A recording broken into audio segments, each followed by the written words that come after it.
Hey, y'all. Today, I want to talk about a framework that you can use to dominate leadership interviews and become more assertive and take control of the dynamic. Now, the framework that I'm talking about is called Closer, and it's something that I've adapted from Alex Hormozi, which he uses in a sales context.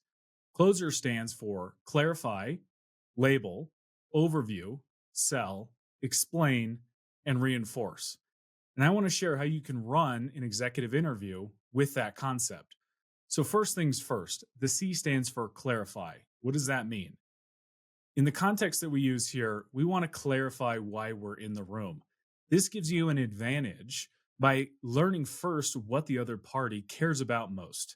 So, you want to use something like, hey, before we get started today, can you give me an idea on what excites you about my background? I suspect it could be my experience at X, Y, or Z, but correct me if I'm wrong. Why am I here today? Something along those lines. As we hear what they're interested in, for example, they might say, hey, Jacob, we heard that you do great work with executive leaders. You help them be more assertive.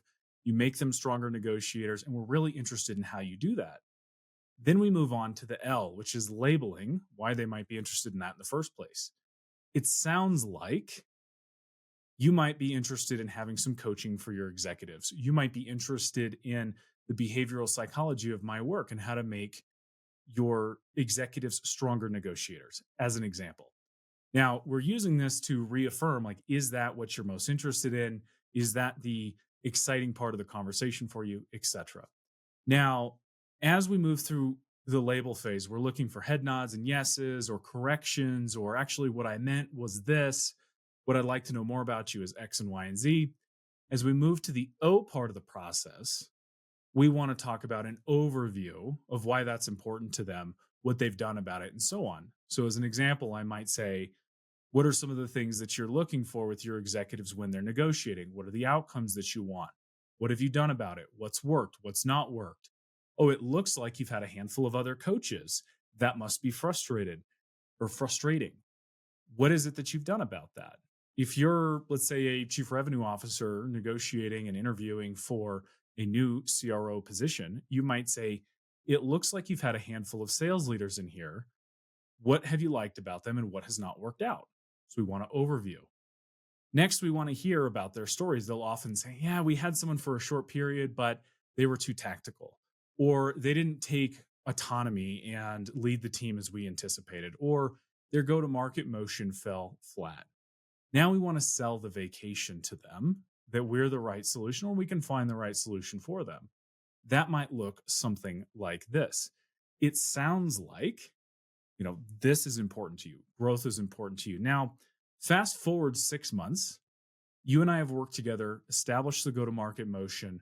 We're back on track with our revenue targets, and you're walking into a board meeting. How do I make sure that your head is held high as we do that?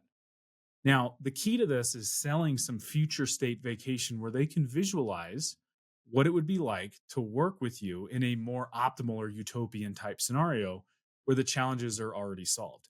You'll notice I didn't do a lot of detail on how to get there. We can earn that later. We're focused first on navigating the conversation, understanding what's important to them. This is also helping us understand what cards they have without necessarily revealing ours. We might also go through the process and ask them questions. And let's go back to the overview piece here. We might ask them questions like, have you thought about hiring somebody less experienced? Have you thought about making a cheaper hire? Have you thought about bringing in an agency? What's stopping you from hiring someone in your network? What we want to overview here is all of their different alternatives. That's going to help us sell a stronger vacation too, because they're giving us all of the clues necessary to sell a stronger vacation that's more pertinent to them. Now, the E, explain away any concerns that they have.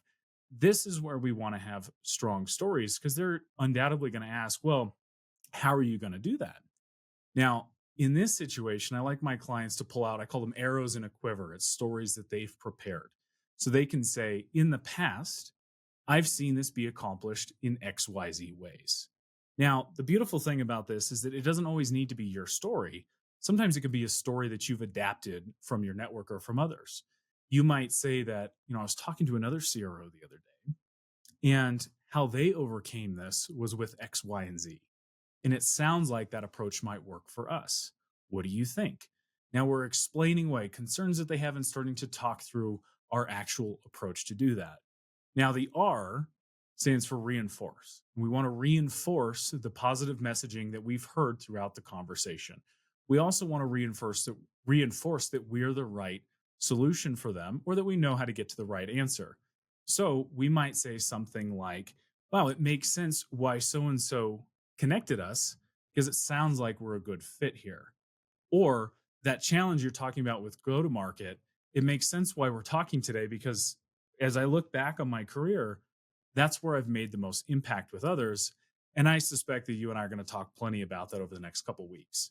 So the reinforced message is really important because you're vocalizing that we are aligned and that we are a good fit, right? So reinforce frequently, but don't be obnoxious about it.